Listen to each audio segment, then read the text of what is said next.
Ayan guys, magandang araw po muli sa inyong lahat. Ayan, ngayong araw po ay tanghalian na po guys. Ayan, at nakapagluto na po ako ng tanghalian.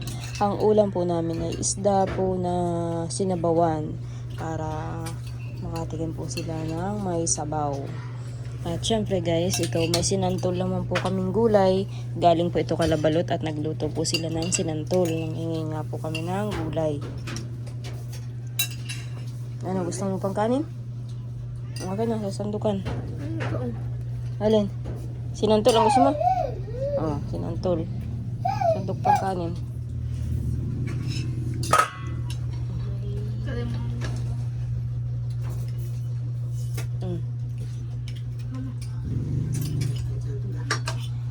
Masarap yung sinantol kahit bangot ay sardinas.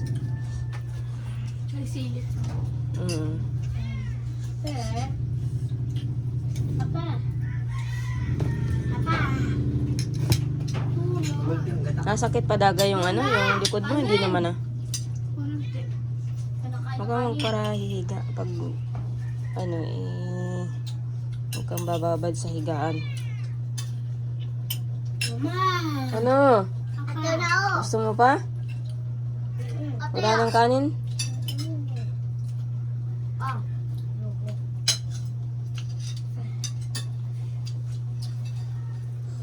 Kurahaw.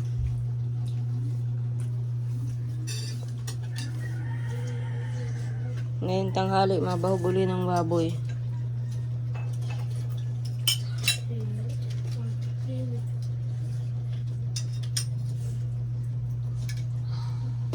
Laki lang ang baboy. Ha? Baboy na talaga. Oo nga pala. Nakulit na ako eh. Pupunta ako nga pala yung magkakapon. Mamaya. Isang buwan na yun. Mahigit. Huwag niya biyatin maliit. Alawakan na natin.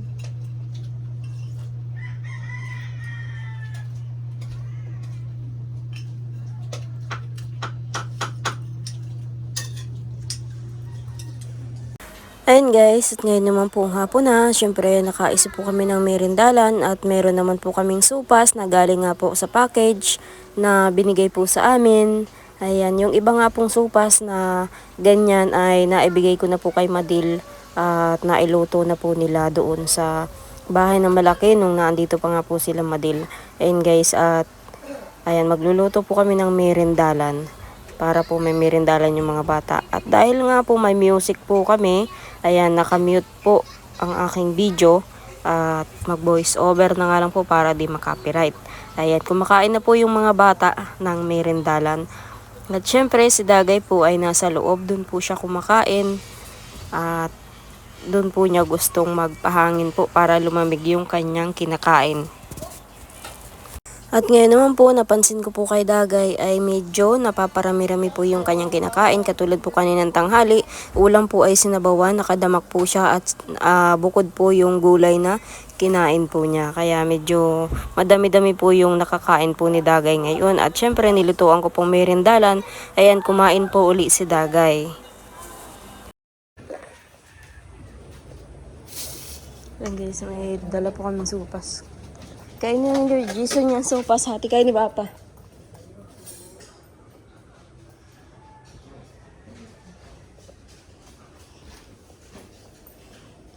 Ayan guys, ito na lang po yung bahog ng baboy. Ayan guys, nasira na po yung doorknob ng bahay. At hindi na nga po masusian. Yan pong doorknob nila. Hindi na nga po masusian. Tas dito po nahirapan pong susian to kasi lumubog po yung susi na putol dito, kaya wala na pong susi. Ay, may duplicate nga po pala ako nito, kaya nabuksan uli kasi may duplicate ako. Ay, ang hirap pong susian. Ito naman po ay hirap din pong susian, kaya binaklas na lang po. Yan, tinanggal po ni Jason. Pero nailalak po ito. Ginawa po niya ng paraan nila Papa.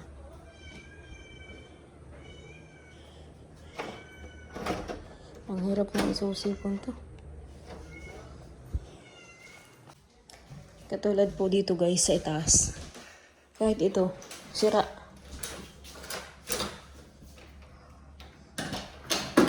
Yan po. Nawala na po yung ano, hindi ko po alam kung sino pong nakatanggal, kung sila Aisa o sila Madil. Naisasarado po ito dati. Naigaganyan. Pero ngayon, hindi na. Kasi nga, nawala po yung ano. Yung nakaudlot po ditong ano. Tapos dito po sa kwarto ni Dagay. Ganun din po ito. Ito matagal naman na po itong sira. Kaya nga po nilagyan po namin ito. Ayan. Tagal po itong sira eh. Pero yung sa kabilang kwarto po, hindi po yung sira dati. Ganun din po. Ang papangit po ng mga doorknob. Pangit po ng mga doorknob. Kahit nga po yung sa baba, mahal-mahal lang po ng pagkabili po namin ng doorknob. Siguro po sa pagkakalagay po ng ano ng karpintero. Hindi po maayos maglagay yung karpintero.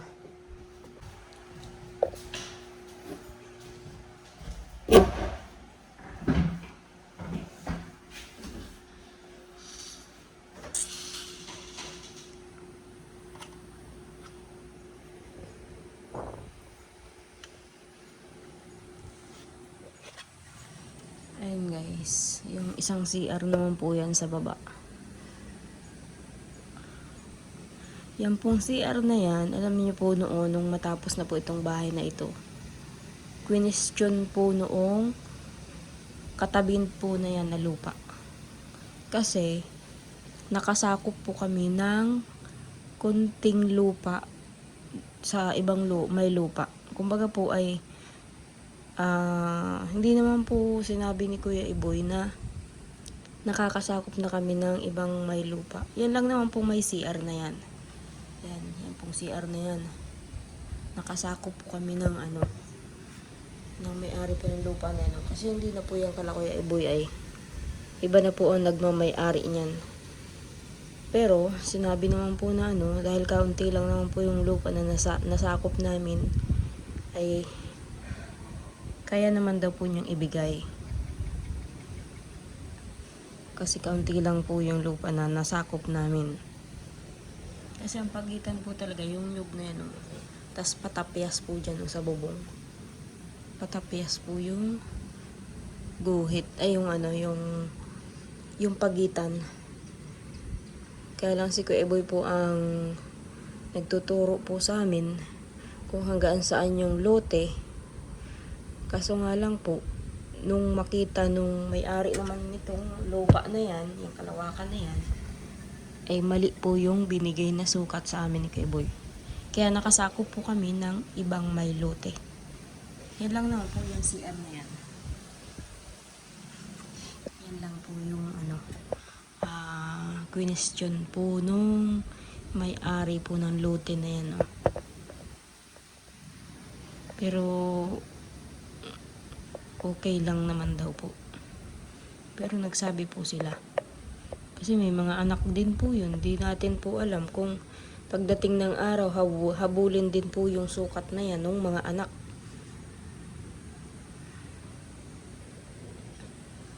At si Kuya Boy na nga po ay salasala po yung pagbigay ng sukat. Kala po namin ay diretso yung ano yun, yung nyug na yan. Kasi yan po ang pagitan ay yung pala po ay patapyas. Kumbaga po ang madadampian po talaga ng ano, ayan yung puti na yan na pader. Yung bahay na yan. Patapyas na po yan yung bubong na yan sana. Kung susundin yung tamang sukat. Patapyas po itong bubong na ito, itong CR.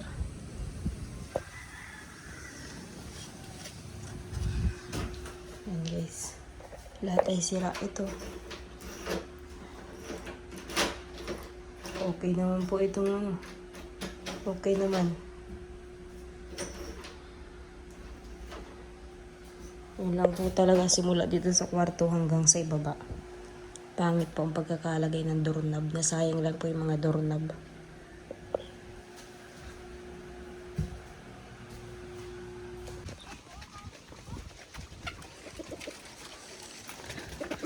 Anong ulam? Anong ulam niya? May gulay kayo? Ha? Anong ulam niya ngayon? May cut mo no? Aasim yan ni Papa. Saan? Ewan ko. Naasim yan ni Papa eh. Iaasim saan? Sa bayawak? Hindi. Wala naman biyawak. Anong ulam niyo kanina? Sa tulbagang kasama yung dala ni nanay kayo na. Ibig sabihin, hindi pa rin naubos kagabi. Hindi.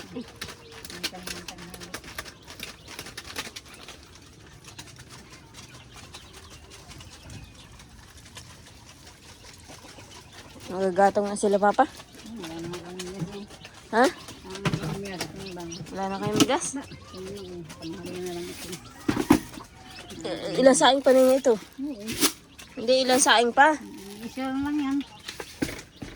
Matira kaunti. Bukas na lang yan ng Tanghali. tanghali. Umaga. May mga tangang isang litsit. Para may mga ano bukas. Eh, kailan baga magatong si Papa? Ewan ko. Taghasari. Baga ngayon. Napuputol. Maliit lang daw na pugon, sabi ni Jason. Mahit na. Sa kaunti yun. Baka mga limang dato lang yun. Ano yung last na yung gatong ni Papa doon sa ano ni Kayboy? Oo. Wala na naman. Wala nang kahoy. Mana. So. Wala na pala kayong bigas.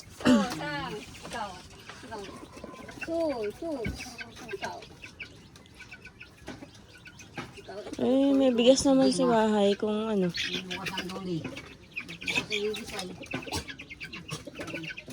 Ciao. Hindi ako bukod si Gima. Eh, kung wala kayong maisaing bukas, di kumuha ka ng bigas sa bahay. Ha? Reflection. Hindi pa.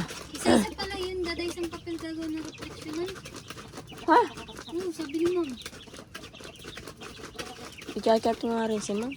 Hindi ko alam kung anong gagawin ko. Sabi sa akin na yun. Sabi sa akin na yun. Sabi kayo, ma'am, need ko pa po bang gumawa nito? Hindi na, bakit? Nagpasa ka ba ng portfolio? Sabi ko, hindi po. May mga quiz ka ba dyan? Sabi ko po. Sabi sa akin na yun. Gawan mo na lang ng reflection. Sabi ko, lahat po ito. Sabi, oo. Sabi ko, aray ko. Lahat pala yung gagawan. Hindi man ata. Baka yung... Lahat daw, gata isang papel. Pati yung mga quiz.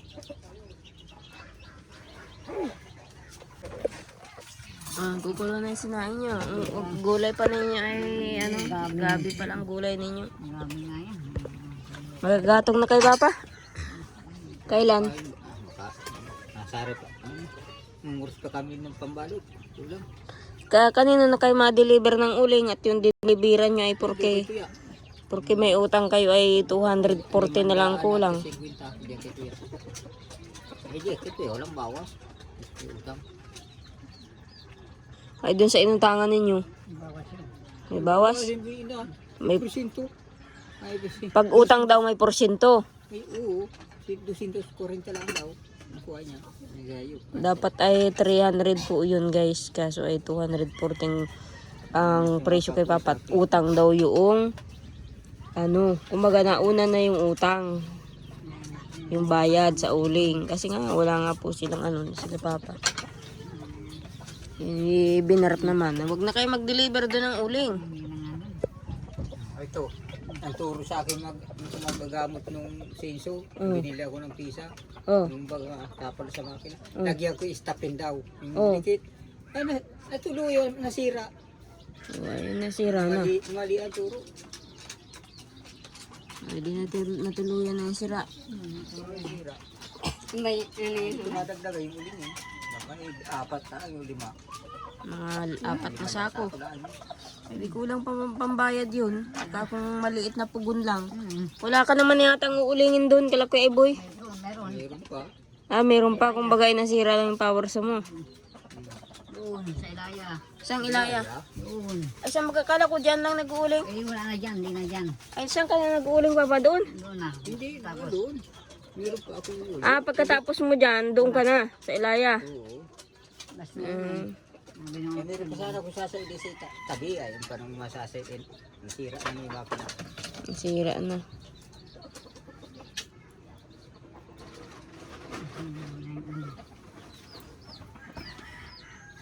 Tapos wak na lang kayo na. Ay sa ko. May dikit pa ito ng iba dinidikit yung pinipisil baga. Natapon natin sa kamay nga, nadikit sa kamay natin. Oo. Lagi nga ako lari, hindi sa akin lari. Ang turo sa akin ay kung hindi tumanggal daw yung nakabalagbag. Yung parang lata. Parang 5.30. Gabi. Guma. Bulang lang. Tuwang pala. Isa, lahat ng isa. Makina. Sumiim sa ilalim. Tumunta. Nasira. Bawal pala sa makina yun. Kung bukas na hindi ka pa makakuha ng bigas na pansaing nyo bukas na gabihan, di kumuha ka sa bahay. Huwag kong magbigay si Jima. Bukas ay bibis ay. Eh, di testingin mo na lang. Nang may maibili kayong bigas. Yan ang makagatong. Mamukip ako pabati ko sa Hindi pa daw pala magatong si Papa. Ito, nalang na kami na siya. Ganito ang may gas ng tanghalian niya pa naman yan. Mamukip ako bukas pabati. Nangungurti pa daw. Masahin pa bukas sa sandwich. Ang kininaka ng kamuga ng salam.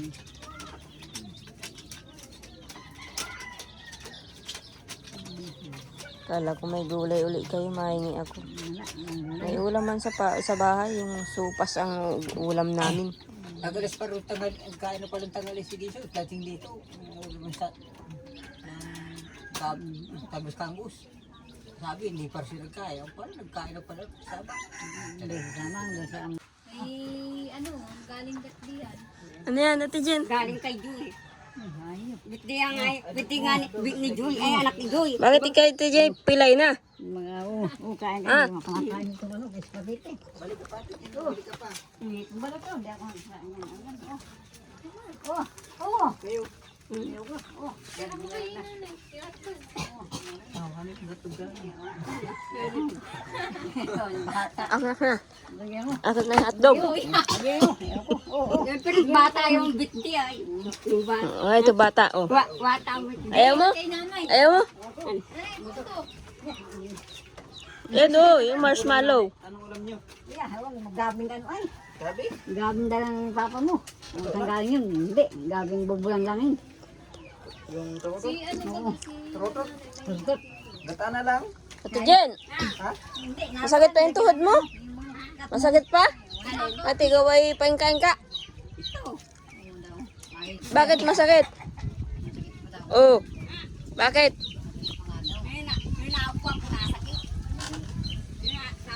Baka ikay may arthritis. Iba na talaga pag natanda na. Ayan. Ano kasi tagay mo ni bata pa, bakit yun? Ano? Ate Jen, matanda ka na baga? Para magamula senior na. Mga senior citizen na kayo. Bakit ako? Si Dagay, senior na din yun. Bakit ako walang masasakit kaya nang nagkakasakit ng lagnat? Mas matanda pa si Dagay kasi ano kaya yung nanay. May pili na na dyan. Maguyak-nguyak ka. Ngayon. Ngayon, hindi ko nga manguya. Tagal-tagal kong manguya nung ano, isang piraso. Pagluwa na mga pagdurog na. Ngayon. Tatang ako. Ay, alam ko na kung bakit kayo din na binibigyan ng ayuda dito. Marami kayong sasakyan. Dahil na, ilan yan. Oh, marami kayong sasakyan na nakaparada. O, tiyan mo. May e-bike. O, tiyan mo, palibot. Dalawang motor. May bike pa sa loob. Kaya di na tayo Kaya di na kayo binibigyan ng ayuda sa barangay. At tambak nga naman ang sasakyan dito. Paano namang trabaho? Natadami na lang bigla yung ano. Masakyan. Ayun guys, at kinuha po ni Larry, pinakuha ko po yung e-bike sa bahay at nai-stack nga po, gawa ng kinakalawang tabing dagat baga po yun sa amin. Yan, sa may bahay. At saka dito, nagagawa po sila rin ng lagayan niya ng mga sasakyan. Kaya, saka yung sidecar, andito rin po at naayos-ayos naman po nila rin pag ginagamit niya. At saka isa pa po, kaya ko po pinadala dito kay Larry.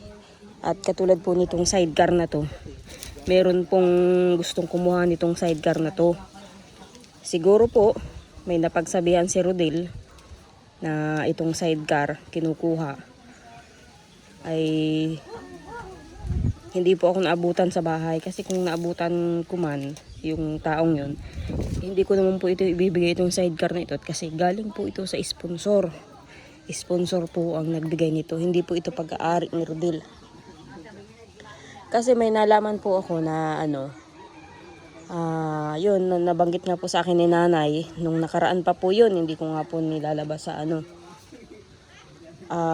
sinabihan po si nanay na simula daw po na umalis si Rodel, ay pinagbibenta ko na ang mga gamit katulad po ng bangka, yung baboy, yung mga pinaghirapan daw po ni Rodel ay pinagbibenta ko na. Ibig sabihin lang, naniniwala po sila kay Rodel na kay Rodel yung bangka, pati yung baboy. Isamantalang sa sponsor po yan galing. At hindi pa yung pag-aari ni Rodel para sabihin na yung mga pinagpaguran ni Rodel ay nawawala. Kaya pinadala ko po dito kay Larry itong e-bike. At pag may pira nga po akong pambiling pintura, papapipinturahan ko po kay Larry. Kasi kinakalawang na. Ayos pa po yung e-bike na yan. Lilinisan lang po at saka pipinturahan. At ito naman pong sidecar. Ayan, kapag kailangan ni Larry, maghahakot siya ng panambak dyan na lupa, may gagamitin siyang sidecar. Kaya nga po iniisip namin nga ni pag-usapan namin dahil wala na po sa bahay itong e-bike at itong sidecar. Siguro isipin po ng mga kapitbahay po namin, pinagbibenta ko na rin ang sasakyan. Ayan, akala nila kay Rodel yung mga sasakyan na yan, yung mga gamit, kung anong gamit man sa bahay. May kumukuha po niyan sidecar na yan. Hindi ko lang po naabutan kasi nagpapahilot po ako noon kay Dagay. Tapos nung umuwi na po kami, wala naman na po. Ang naabutan po nung tao na yun ay si Ate Jen sa bahay at saka si Jason. At yun naman po, kaya kinukuha yung itong sidecar nito dahil sa utang. Sa utang po yun.